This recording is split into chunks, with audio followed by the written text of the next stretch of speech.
At precisely 05:17 local time, the USS Gravely's forward gun mount violently shuddered to life. Steel groaned and shifted. Crewmen froze mid-step above the churning Caribbean. The destroyer's combat net erupted with a single urgent and sharp phrase. Condition 3 set and man all key stations. Nobody needed an explanation. The threat was clear. 3 unidentified surface contacts were closing fast from the southwest.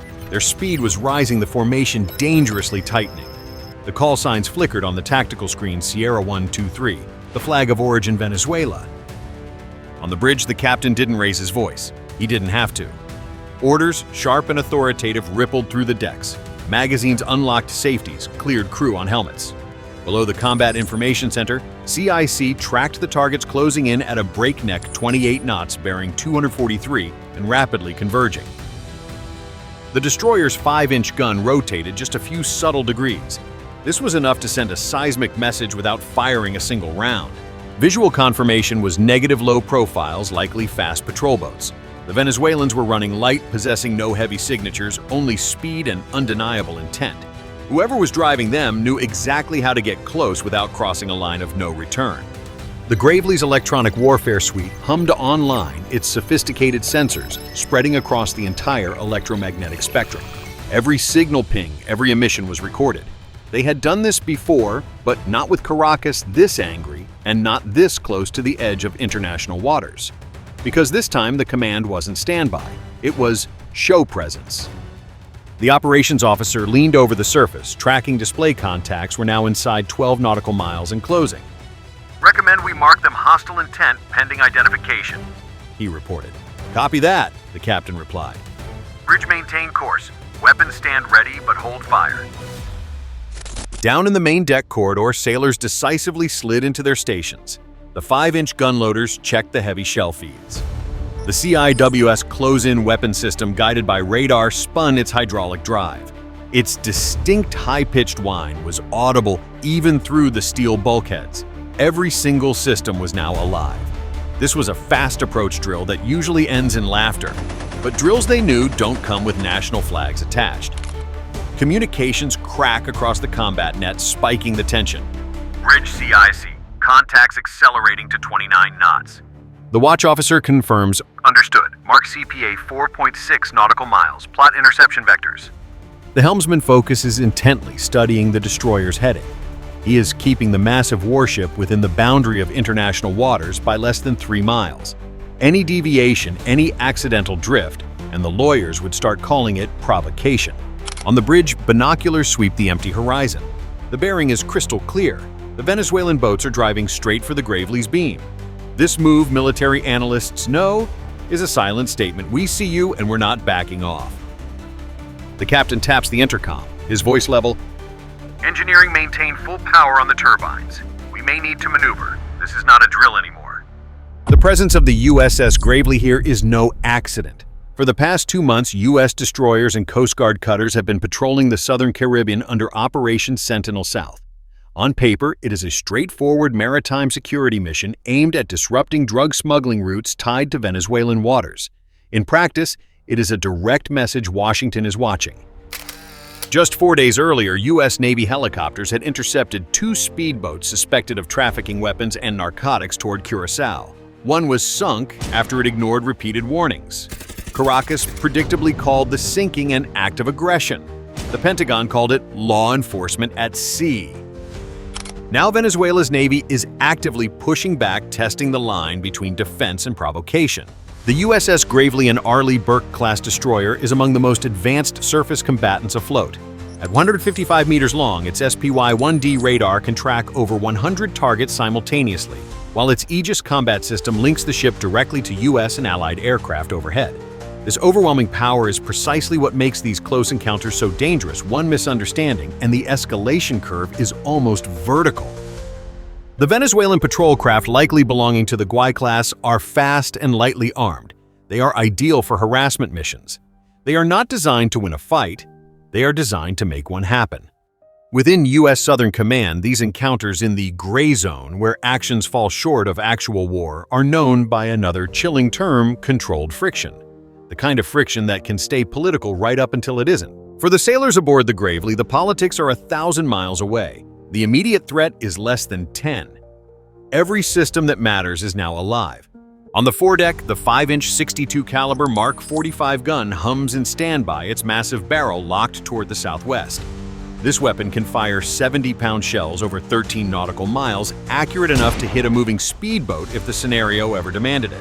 After that, the Mark 15 Phalanx close-in weapon system, CIWS nicknamed the Sea Whiz, spins its 6-barrel Gatling gun ready to spit out 500 rounds per minute. It is the ship's last line of defense, designed to turn incoming missiles into metal dust. The sailors call it angry steel. And right now, it is one bad decision away from speaking. Inside the Combat Information Center, CIC, the Aegis system is performing its core task, fusing every shred of data. It combines radar returns, sonar intercepts, and electronic intelligence into a single cohesive digital picture. Every crew member can see the same chilling information: the contact bearings, the decreasing range, the hostile vector, and the rising speed. The ship's dedicated electronic warfare EW suite, the SLQ-32V3, is running silent, passively listening. It is hunting for the telltale pulse of an enemy targeting radar, the signature that would mark the shift from mere harassment to a kinetic threat. So far, the spectrum is clean, but the crew knows that silence can be just as dangerous as noise. Above them, the ship's eye in the sky is being prepared. The MH-60R Seahawk, the Navy's multi-mission helicopter affectionately nicknamed Romeo, is the ship's vital overwatch and early warning system. It can scan surface vessels, track submarines, or, in this case, become the ultimate visual confirmation tool. The flight deck crew receives the call for launch prep. Rotor blades unfold, tie-down chains come off. Every motion is practiced, rehearsed 100 times before. But make no mistake, the entire ship is one order away from war footing, and everyone knows it. At 0519, the Seahawk lifts from the deck, its twin engines roaring against the morning haze. Its call sign is Razor 21. Its mission orders are explicit: eyes on, no weapons hot. As the helicopter banks south, its FLR pod locks instantly onto the 3 Venezuelan patrol boats below. From altitude, the crew can confirm the visual profile. They are small, they are fast, and they are running in a loose V formation. Their wakes cut the sea like white scars, engines pushing near maximum. Razor 21 radios back to the destroyer. Gravely visual confirmation on 3 hulls. Formation steady. Speed 28 knots. The helicopter's sensor operator switches the MX-20 turret to thermal imaging, tracking bright silhouettes inside the cabins, 3 men at the helm, 2 midship, 1 aft all, intensely watching the destroyer. The Gravely maintains course. The powerful SPY-1D radar now tracks the boats with centimeter precision. Crucially, the crew does not lock on. That act, the final step before a firing solution, would cross the line from defensive to provocative. Instead, the Romeo circles wide, a silent warning that the U.S. Navy has eyes everywhere. For now, it is a standoff, one that is tightening by the minute. By 0522, the range has closed to 5 nautical miles. That distance is close enough for the Venezuelan crews to read the Gravely's hull number painted on the steel, and close enough for every sailor aboard the destroyer to feel the tension crawling up their spine. The bridge makes the first move a formal broadcast. Venezuelan naval vessels. This is a United States warship operating in international waters.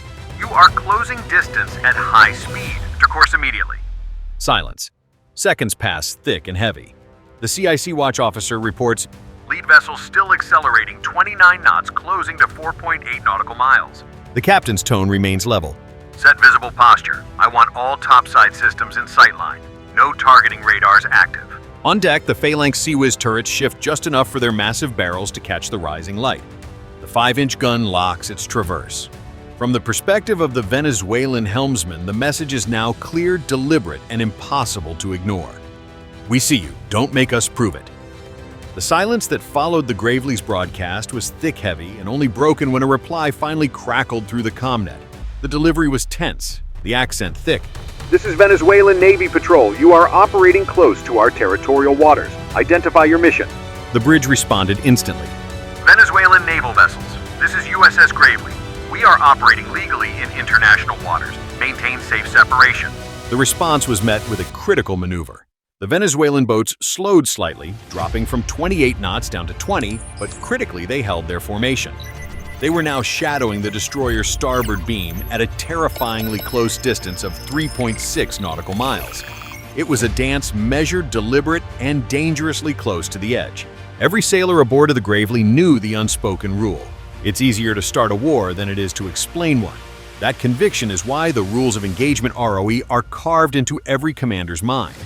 Under U.S. Navy policy, a ship may only use lethal force if it faces a demonstrable hostile act or a clear hostile intent. A fast approach does not qualify. Even a radar lock-on might not unless it is paired with a clear weapon signature. Therefore, the Gravely held steady. Her cameras rolled her radar tracked with centimeter precision, but her missile cells remained sealed. Restraint became the only functional weapon. This is the paradox of deterrence: you show strength by not using it. What critically complicated this moment was geography. The destroyer was operating 14 nautical miles off the Venezuelan coast, firmly in international waters. However, Venezuela claims extended jurisdiction under its Bolivarian security zone, a unilateral policy the U.S. has never recognized. This conflict over interpretation is precisely why these shadow runs happen so often, generating the controlled friction. Legally, the Gravely was clean. Morally, the crew was focused only on avoiding becoming tomorrow's headline. If one sailor made the wrong call, if a radar spike was misread, this confrontation could turn from a routine patrol into an international crisis in under 10 seconds. Then, at Euro 534, the tension finally broke. The Venezuelan patrol boats began a slow turn east. There was no radio farewell, no final acknowledgement, just a quiet withdrawal. The kind of move that clearly says, we've made our point. The USS Gravely maintained its course and speed logging every second of the encounter. Radar tracks communication attempts, power levels, even the internal temperature of the gun barrels. Everything was meticulously filed and sent immediately to U.S. Southern Command. The Seahawk Razor 21 lingered overhead, circling one last time before heading back to the deck. Its sensors confirmed the Venezuelan boats were rejoining formation, moving parallel to the coastline at a reduced speed. In Washington, analysts would dissect this frame by frame.